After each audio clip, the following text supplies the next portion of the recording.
Hello everyone, आपका हमारे page the Miraj institute पे स्वागत है। आज जो हम टॉपिक पढ़ने जा रहे हैं algebraic expression and arithmetic equations exercise 9.2। अभी हमने 9.1 कर दिए, आज हम 9.2 करने जा रहे हैं। फर्स्ट हम देखेंगे क्या है फाइंड द प्रोडक्ट। अभी हमें मोनोमियल टर्म दी होंगी, उनको हमने मल्टीप्लाई करना है, प्रोडक्ट निकालना है। फर्स्ट पार्ट क्या है 4 and 7। ये सिंगल टर्म है, जो सिंगल टर्म्स होती हैं उनको बोलते हैं मोनोमियल टर्म्स। अगर टू टर्म्स हो, बीजे प्लस या माइनस का निशान लगा हो, टू टर्म्स हो तो हम उसको बोलते हैं बाइनोमियल टर्म। अगर थ्री टर्म हो तो ट्राइनोमियल। तो हमने मोनोमियल टर्म की मल्टीप्लाई करनी है 4 और 7p। तो क्या लिखेंगे 4 × 7p is equal to 28p। It's clear. Second part हम देखेंगे -4p एंड 7p। अब इन दोनों में मल्टीप्लाई करनी है, क्या लिखेंगे -4p × 7p।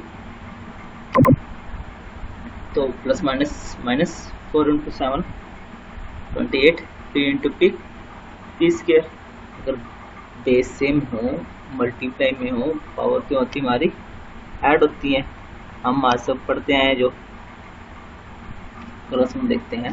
थर्ड पार्ट इसका -4p × 7p क्यों। अब -4p को 7p से मल्टीप्लाई करना है, तो क्या आएगा plus minus -4 × 7 28, p × p p square में क्यों। तो क्या आएगा p स्क्वायर क्यों आ जाएगा हमारा। अगला सम क्या है 4p स्क्वायर और माइनस का 3p स्क्वायर। तो अब इन दोनों मल्टीप्लाई हमने करनी है, तो क्या लिखेंगे 4p स्क्वायर मल्टीप्लाई -3p।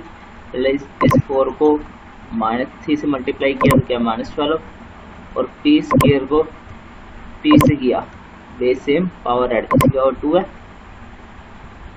और इसकी पावर क्या है 1 है, और 2 + 1 क्या होगा 3। तो क्या आएगा p का 2। आपको ऐसी वीडियो मेरे पेज को सब्सक्राइब करें ताकि आपको आने वाली वीडियोस मिल सके। तो बेल आइकन के बटन को आप जरूर दबाएं। अगला सम हम देखते हैं find the area of rectangle with the following pair of monomial as the length and breadth. इसमें अपन रेक्टेंगल का एरिया निकालना है, तो लेंथ और ब्रेड्थ दी होगी। फर्स्ट लेंथ, सेकंड ब्रेड्थ दी होगी। तो क्या लेंगे p एंड q। ये दो टर्म्स लेंगे, मोनोमियल टर्म्स है, दोनों सिंगल टर्म्स है, तो इसको क्या बोले मोनोमियल टर्म्स है। तो फर्स्ट टर्म क्या है लेंथ है, सेकंड टर्म क्या है ब्रेड्थ है। तो फर्स्ट को क्या लिखेंगे हम length of rectangle is equal to p and second को breadth of rectangle is equal to q। हमने लिखा। तो एरिया ऑफ रेक्टेंगल हमने पढ़ा हुआ क्या होता है लेंथ मल्टीप्लाई ब्रेड्थ। तो जो लेंथ क्या है p, breadth q, p × q क्या होगा p q। अगला सम हम देखते हैं इसी का second part 20x² and 5y²। तो फर्स्ट टर्म क्या है लेंथ, सेकंड ब्रेड्थ। तो length of rectangle is equal to 20x², breadth of rectangle is equal to 5y²। तो एरिया ऑफ रेक्टेंगल क्या होगा लेंथ इंटू ब्रेड्थ। तो L क्या है 20x², ब्रेड्थ 5y², दोनों मल्टीप्लाई करेंगे तो क्या आएगा। देखो इस 20 को पहले 5 से मल्टीप्लाई किया, 20 को 5 से किया 100, और x² और y² दोनों अलग अलग टर्म है, तो मैं इकट्ठा ले देंगे x² y²। तो कैंसिल आ जाएगा 100 x² y²। अगला पार्ट क्या है 4x और 3x²। इन दोनों टर्म की मल्टीप्लाई एरिया निकालना। पहले क्या length of rectangle, breadth of rectangle, area of rectangle क्या था लेंथ इंटू ब्रेड्थ। अब 4x और 3x² को अपन मल्टीप्लाई किया, 4 × 3 12, x × x² क्या होगा x³, तो जाएगा 12x³। दिस इज आंसर आ जाएगा हमारा। नेक्स्ट हम देखते हैं हम फाइंड द प्रोडक्ट। हमने इसकी मल्टीप्लाई करनी है। अब पहले हमारे पास दो टर्म थी, दो टर्म की मल्टीप्लाई की। हमारे पास तीन टर्म्स हैं मल्टीप्लाई के अंदर। अब तीन टर्म की मल्टीप्लाई करनी है तो क्या है, A square to A square multiply to A power 22 into 4 A की पावर 26। तो पहले क्या करेंगे, हम पहले न्यूमेरिकल को मल्टीप्लाई करेंगे, यानी कि इस 2 को 4 से हम मल्टीप्लाई करेंगे। इस 2 को हमने 4 से मल्टीप्लाई करेंगे और फिर इसको इससे मल्टीप्लाई करेंगे, ए वाले को तो ए वाले को इससे मल्टीप्लाई करेंगे। पहले क्या लिखेंगे, 2 मल्टीप्लाई 4 ए स्क्वायर इंटू ए पावर 22 इंटू ए पावर 26, ये हमने लिखा। 2 इंटू 4 क्या होता है 8। अब देखो ये बेस है, ए ये बेस है तो इनकी पावर क्या होंगी, ऐड होंगी, मल्टीप्लाई में है तो 2 प्लस 22 24 प्लस 26 50। तो क्या आ जाएगा 8 ए की पावर 50। This is answer. अब सेकंड पार्ट देखते हैं। सेकंड पार्ट में क्या लिखा, 2/3 xy मल्टीप्लाई -9/10 x स्क्वायर और y स्क्वायर। सिमिलरली पहले हम इन दो टर्म को लिखेंगे, 2/3 इंटू -9/10 और xy multiply x square y square. क्या लिखा, 2/3 मल्टीप्लाई -9/10 और xy into x square y square. अब क्या करेंगे, ये कैंसिल करेंगे, 2 1 जा 2 और 5 जा 10। यहाँ पे 5 आ गया, यहाँ पे 3 1 जा 3 और 3 3 जा 9 आ गया। ठीक है, तो क्या आंसर आ गया, माइनस का 3/5 और x पावर यहाँ 1 है, y पावर क्या है 1 है, तो पावर ऐड हो जाएगी x क्यूब और y क्यूब। क्या आंसर आएगा, -3/5 x cube and y cube. ये हमारा आंसर आ जाएगा। ऐसे अगला सम देखते हैं, -10/3 p क्यूब मल्टीप्लाई में 6/5 p क्यूब क्यूब। ये हमारे पास सम दिया हुआ है। तो पहले हम -10/3 एंड 6/5 को हम इकट्ठा लिखेंगे। -10/3 और 6/5 को हमने मल्टीप्लाई में लिखा, p क्यूब और p क्यूब को हमने मल्टीप्लाई में इकट्ठा लिखा।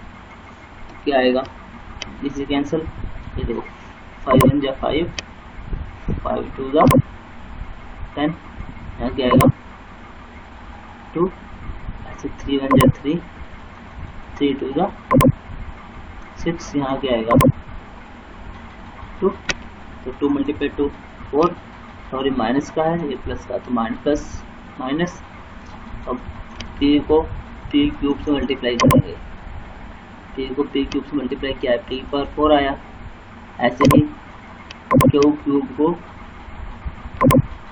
q क्यूब से मल्टीप्लाई करें तो क्या आएगा, q की पावर 4। अगला सम देखते हैं।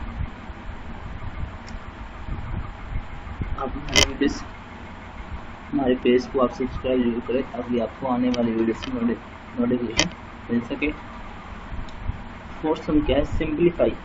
इसको सिंप्लीफाई करना है, 3x को 4x - 5 + 3 and find its value. x = 3 और x = 1/2। तो दो टर्म्स दी हुई, ये लगा पहले हमने इस चीज को सोल्व करना है, इसको सोल्व करना है, उसके बाद हमने x की वैल्यू पुट करनी है। तो पहले हम क्या लिखेंगे, 3x 4x - 5 + 3। इसको इस 3x को पहले इन दोनों में मल्टीप्लाई करेंगे। तो 3x × 4x 12x के, 3x × 5 15x + 3।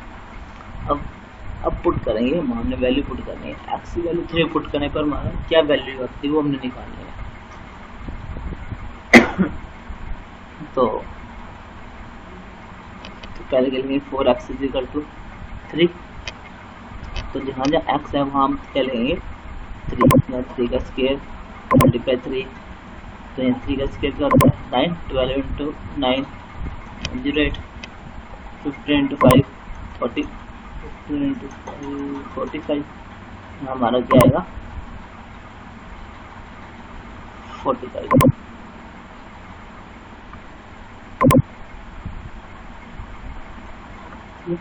और 45 माइनस 2 क्या हो जाएगा 45 माइनस 3 क्या हो जाएगा हमारा, सॉरी ये गलती हो गई है, इसको हम इसे कर लेंगे, क्या आएगा 42 आ जाएगा। ठीक है, अब 108 को 42 में से माइनस करेंगे तो यहाँ क्या बचेगा 8 में से 2 के 6 और 10 में से 4 के 6, हमारा आंसर आ जाए 66। ठीक है, ऐसे सेकंड पार्ट के लिए एक्स वैल्यू क्या पुट करनी है हमने 1/2 पुट करनी है, तो हम 1/2 पुट करेंगे तो क्या आएगा 12 इंटू 1/2 की पावर 2 और यहाँ पर 15 मल्टीप्लाई में 1/2 प्लस 3, 1/2 का स्क्वायर क्या आएगा 1/4 और ये 15/2 प्लस 3, तो ये कैंसिल 4 1 जा 4 और 4 3 जा 12 हो गया, तो 3 माइनस 15/2 प्लस 3, 3 प्लस 3 6 माइनस 15/2, इन दोनों का हम एलसीएम लेंगे तो क्या आंसर आएगा माइनस का 3/2 आंसर आ गया। क्लियर, हम देखते हैं क्या है एडिंग। ये हमारे पास 3 टर्म देनी है, इन तीनों टर्म को हमें एडिंग करना है। फर्स्ट टर्म क्या है p ब्रैकेट में p माइनस क्यू, ये फर्स्ट टर्म है, ये सेकंड टर्म है और ये थर्ड टर्म है। 3 एक्सप्रेशन जो है तीनों को हम सोल्व करेंगे लगा।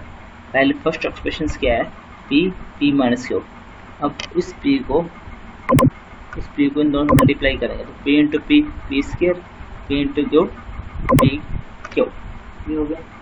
तो सेकंड एक्सप्रेशन क्या है क्यू माइनस आर, यानी कि इस क्यू को इन दोनों को मल्टीप्लाई करें तो क्या है क्यू स्क्वायर माइनस का क्यू आर। थर्ड एक्सप्रेशन क्या है आर माइनस पी, यानी कि इस आर को इन दोनों से हमने मल्टीप्लाई करना तो क्या आएगा R square minus R P. अब हम क्या करेंगे तीनों को हम ऐड करेंगे, एडिंग द एक्सप्रेशन। तो तीनों को हमने ऐड किया तो क्या आएगा, पहले क्या लिखेंगे T square minus P Q, फिर Q square minus Q R square minus R P. मैंने इसको अलग अलग लिखा, अलग अलग क्यों लिखा, इसका क्या मेथड होता है हमने जैसे पहले पढ़ा था, सेम टर्म नीचे सेम वाला पी स्क्वायर वाला पी क्यू नीचे पी क्यू वाला। अब ये टर्म कौन से क्यू स्क्वायर वाली है, तो ऊपर क्यू स्क्वायर कोई टर्म नहीं है तो हमने साइड में लिखा। ऐसे यहाँ माइनस क्यू आर है तो ऊपर क्यू आर वाली टर्म कोई नहीं है तो इसको हमने साइड में लिख दिया। ऐसे ये टर्म क्या है आर स्क्वायर वाली, आर स्क्वायर वाली ना टर्म इस लाइन में है ना इस लाइन में है तो हमने अलग लिखा, माइनस आर पी भी ठीक है, ऊपर नहीं है तो हमने अलग लिख दिया।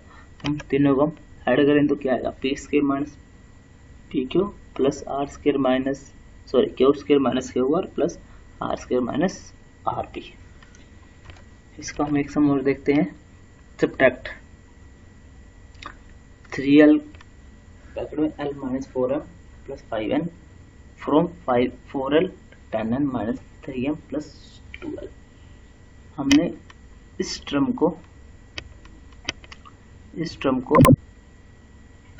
में से माइनस करना है, तो माइनस करने के लिए क्या करेंगे, पहले हम एक्सप्रेशन को खोलेंगे। फर्स्ट एक्सप्रेशन क्या है 3l l minus 4m plus 5n है, तो पहले मल्टीप्लाई किया 3l को l से किया, ये l स्क्वायर, 3l को 4m से किया तो क्या 12lm, 3l को 5mn से किया क्या आएगा 3 15 l आ गया। तो ये सेकंड एक्सप्रेशन क्या है, सेकंड एक्सप्रेशन लिखा हमने, तो इस फर्स्ट टर्म को मल्टीप्लाई किया तो क्या 40ln माइनस 12lm, यहाँ पर 8l स्क्वायर आया। अब हम दोनों को क्या करना है, माइनस करना है। तो क्या लिखा है, इस टर्म को इस टर्म में से माइनस करना है, मतलब पहले ये वाली टर्म ऊपर लिखी जाएगी। तो क्या लिखेंगे, 12 ln माइनस